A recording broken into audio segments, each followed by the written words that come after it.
पंचकुला के Shalimar ground sector 5 में विश्व जागृति मिशन द्वारा आयोजित सनातन संस्कृति जागरण महोत्सव में केंद्रीय मंत्री मनोहर लाल मुख्य अतिथि बने। 3 दिवसीय कार्यक्रम में पूजा अर्चना में हिस्सा लिया। सुधांशु जी महाराज ने उन्हें शॉल और स्मृति चिन्ह देकर सम्मानित किया। सुधांशु महाराज ने सनातन धर्म की जागृति पर प्रवचन दिया। केंद्रीय मंत्री ने अभियान की सराहना की और सांस्कृतिक मूल्यों को मजबूत करने का संकल्प लिया। जब भी मैं आपसे मिला, आपने बाकी बातों की चर्चा कम की, लेकिन राष्ट्र प्रेम की बातें बहुत ज्यादा की।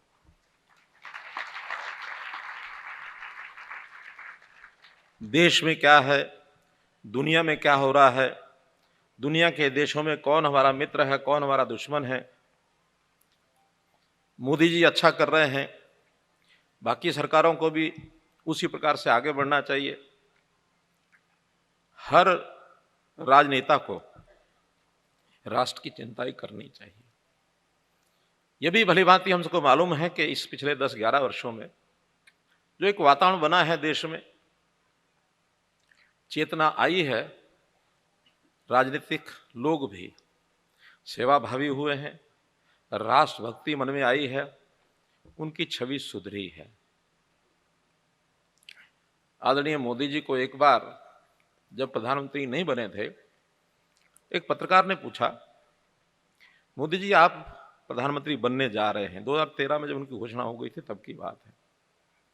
सबसे बड़ा चैलेंज आपके सामने क्या है? थोड़ी देर सोचा उन्होंने। पत्रकार ने पूछा, पता नहीं कौन सी समस्या की बात करेंगे, ये समस्या बहुत बड़ी है, इसको हल करना है, देश की रक्षा करनी है, सेनाओं का मुकाबला यानी दुश्मनों का मुकाबला सेनाएं करें, इसकी ओर हमारा चैलेंज है। लेकिन बहुत सरल तरीके से उन्होंने एक पंक्ति कही, उनका देखिए मेरे सामने सबसे बड़ा चैलेंज है मेरी बिरादरी के लोगों की छवि को सुधारना।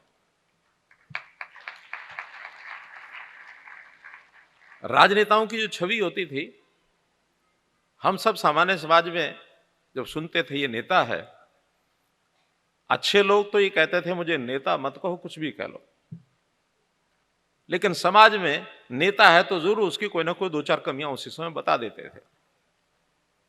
नेता बनना अच्छे आदमियों का काम नहीं था, लेकिन मोदी जी के आने के बाद वास्तव में इन पिछले 11 वर्षों में उन्होंने उस छवि को बदला है। महोत्सव में संतों के उद्बोधन, भजन कीर्तन और सांस्कृतिक प्रस्तुतियां हो रही है। समाज में नैतिकता और एकता का संदेश दिया जा रहा है। युवाओं को गुरुकुल शिक्षा से जोड़ने पर जोर दिया जा रहा है। पंचकुला का सनातन जागरण महोत्सव आस्था और संस्कृति का केंद्र बना। केंद्रीय मंत्री का सम्मान और सुधांशु महाराज का मार्गदर्शन राष्ट्रीय चेतना का जागरण केंद्र बना। सूर्य समाचार के लिए पंचकुला से तारा ठाकुर की रिपोर्ट।